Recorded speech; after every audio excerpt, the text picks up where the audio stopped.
आज जो मैं आप लोग कहानी सुनाने वाला हूँ, ये कहानी अभय तोमर की है। अगर उस दिन अभय ने अपने बस कंडक्टर और ड्राइवर की बात सुन लिया होता तो आज वो शायद हमारे बीच होता।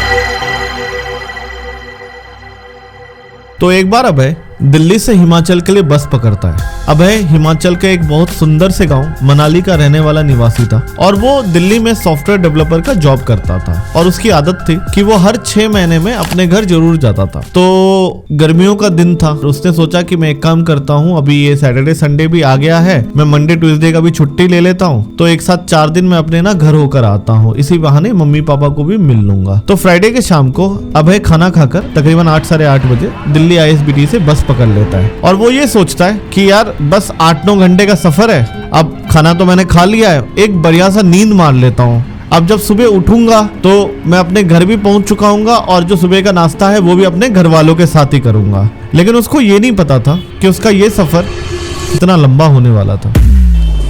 तो रात के 9 बजे ISBT से बस खुल जाती है। क्योंकि वो गर्मियों का टाइम था तो उस बस में कई सारे टूरिस्ट भी थे और वो हिमाचल घूमने जा रहे थे और कुछ जो वहाँ के लोकल पैसेंजर्स थे वो भी उस बस में ही थे। अब क्योंकि ये कहानी 2011 की है तो उन दिनों हाईवेज इतने अच्छे नहीं हुआ करते थे। तो गाड़ी जब 9 बजे ISBT से निकली तो तकरीबन 2-3 घंटे तक तो कोई दिक्कत नहीं हुआ, लेकिन तकरीबन 12 साढ़े 12 बजे के आसपास लोगों को एक जोर से कुछ फटने की आवाज आती है। अब जो इस रूट में पहले भी ट्रैवल कर चुके थे उनके लिए तो चलो ये नॉर्मल था, उनको लगा कि यार कुछ हुआ होगा, टायर वायर फटा होगा, कोई बात नहीं। लेकिन जो पहली बार जा रहे थे इस रूट पे वो पहले तो 5-10 मिनट इंतजार करते हैं, फिर वो देखते हैं कि बस तो चल ही नहीं रही है। तो वो जाकर ना फिर कंडक्टर से पूछते हैं कि भैया क्या हो गया, बस क्यों नहीं चल रही है। कंडक्टर उनको बोलता है आप लोग प्लीज वेट कर लीजिए, एक्चुअली ना टायर फट गया है, इस वजह से ना बस रुकी हुई है। फिर 5 मिनट बीता, 10 मिनट बीता, तब अभय उठ के जाकर कंडक्टर को पूछता है भैया अगर टायर फट गया है तो आप लोग जाके इसके ठीक करो। अब ये खुद से तो जाकर अपने आप को ठीक तो करेगा नहीं, आप और ड्राइवर भैया जाइए, अगर आप लोग कुछ मदद चाहिए तो हमें बोल दीजिए, हम भी आपका साथ दे देंगे, आप टायर ठीक कर लीजिए।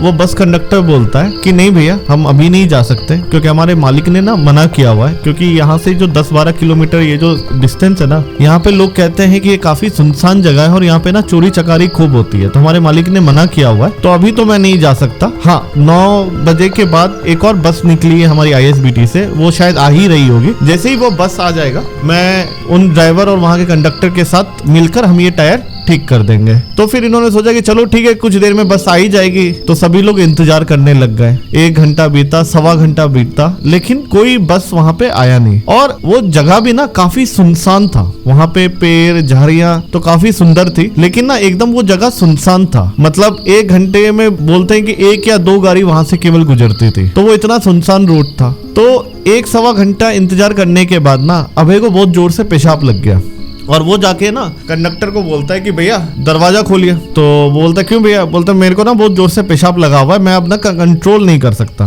तो बोलते है कि नहीं भैया मैं ना दरवाजा नहीं खोल सकता हूँ, क्योंकि अगर आपको कुछ हो जाएगा तो वो फिर हमारे लिए रिस्क है, आप थोड़ा देर और वेट कर लीजिए, पीछे से ना बस आने वाली है, फिर जब हम टायर ठीक कर रहे होंगे तब आप जाके पेशाब कर लीजिएगा। अभय लेकिन इनकी बात नहीं सुनता है, वो बोलता है नहीं भैया आप दरवाजा खोलिए, मेरे को तो जाना है। तो फिर कंडक्टर बोलता है देखिए आप समझिए मेरी बात, मैं ना दरवाजा नहीं खोल सकता। तो फिर वो जाके ना ड्राइवर वाले भैया को भी बोलता है भैया आप अपने कंडक्टर को बोलो यार दरवाजा खोलने के लिए, क्योंकि मैं तो यार इतना इंतजार नहीं कर सकता, 1-1.5 घंटा हो गया है, अब मेरे से बर्दाश्त नहीं हो रहा है, अगर आप दरवाजा नहीं खोलेंगे ना तो मैं खुद खिड़की तोड़ दूंगा और फिर मैं नीचे चला जाऊंगा। ड्राइवर बोलता है देखो भैया आप बहस मत करो, आप समझो ये जगह सेफ नहीं है, आप प्लीज मत उतरिए। लेकिन अभय उनकी बात नहीं सुनता है और वो वापस से जिद करने लगता है। तब ड्राइवर भैया और कंडक्टर भैया इनको बोलते हैं कि देखो भाई अगर आप नीचे उतरना चाहते हो आप उतर जाओ, लेकिन अगर आपको कुछ हो जाएगा तो उसका रिस्क हमारे ऊपर नहीं होना चाहिए। तो अभय बोलता है ठीक है कोई बात नहीं, आप दरवाजा खोलो, मैं तो जाके पेशाब करूंगा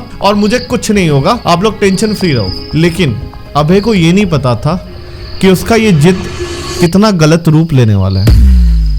तो अभय बस से उतर जाता है पेशाब करने के लिए। फिर वो कोने में ना एक झाड़ी देखता है और वहां पे पेशाब करने चला जाता है। लेकिन जब वो पेशाब कर रहा होता है ना तो उसे ना अचानक ठंड महसूस होती है। तो वो सोचता है कि यार जब मैं बस से उतरा था तब तो गर्मी लग रही थी, इसी पर्टिकुलर जगह में सर्दी क्यों लग रही है।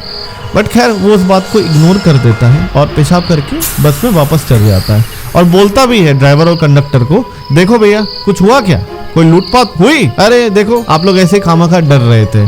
और ये बोल के ना वो वापस अपने सीट पर जाकर बैठ जाता है। फिर कुछ देर बीतने के बाद जो बस का ये ड्राइवर और कंडक्टर जिक्र कर रहे थे वो भी आ जाती है। फिर ये तीनों चारों लोग मिलकर जो बस का टायर है उसको ठीक कर देते हैं और बस वहां से निकल जाती है अपने सारे पैसेंजर्स को लेकर। लेकिन इस बार ड्राइवर और कंडक्टर को ये नहीं पता था कि एक और पैसेंजर्स इन सब पैसेंजर्स के साथ जुड़ गया है। तो फिर बस वहां से निकल जाती है और क्योंकि रात बहुत हो गई थी तो लोग अपने बस के अंदर का लाइट काट कर सो रहे होते हैं। तभी कुछ देर बीता होता है तो अभय के आगे एक आदमी बैठा होता है। वो ना जोर से चिल्लाने लगता है, भैया भैया सुनो ना, भैया देखो ये क्या कर रहा है भैया। जब वो जोर से चिल्लाने लगता है ना, उसकी ये आवाज सुनकर सीट में बैठे हुए पैसेंजर्स भी ना उठकर अभय की सीट की तरफ देखने लगते हैं। और तभी कंडक्टर भी दौड़ कर ना उसके सीट के पास आ जाता है। और वो लोग जब लाइट ऑन करते हैं ना तो वो देखते हैं कि अभय ना अपना सर जोर से बार बार कांच में मार रहा है। और वो इतनी जोर से अपना सर कांच में मार रहा था कि उसका ना सर से खून निकलने लगता है और वो ना अपना दांत किटकिटाने लग रहा था और वो ना काफी कांप भी रहा था। अब जब कंडक्टर ये हालत देखता है ना तो वो पैसेंजर्स को बोलता है कि यार मेरी मदद करो, इसका ना सर पकड़ो वरना ये अपना ना कहीं सर ना फोड़ ले। तो 3-4 पैसेंजर्स आकर ना कंडक्टर की मदद करते हैं। लेकिन अभय में इतना ताकत था ना कि वो 3-4 लोग भी ना उसको रोक नहीं पा रहे थे और वो फिर भी अपना सर ना कांच में जोर जोर से पटक रहा था। तो कंडक्टर को कहीं ना कहीं समझ आ जाता है कि अभय को शायद कोई आत्मा लग गई है। तो वो जोर से ड्राइवर को आवाज लगाता है कि अरे सुरेंद्र, बस को माता वाली मंदिर पर ले चल।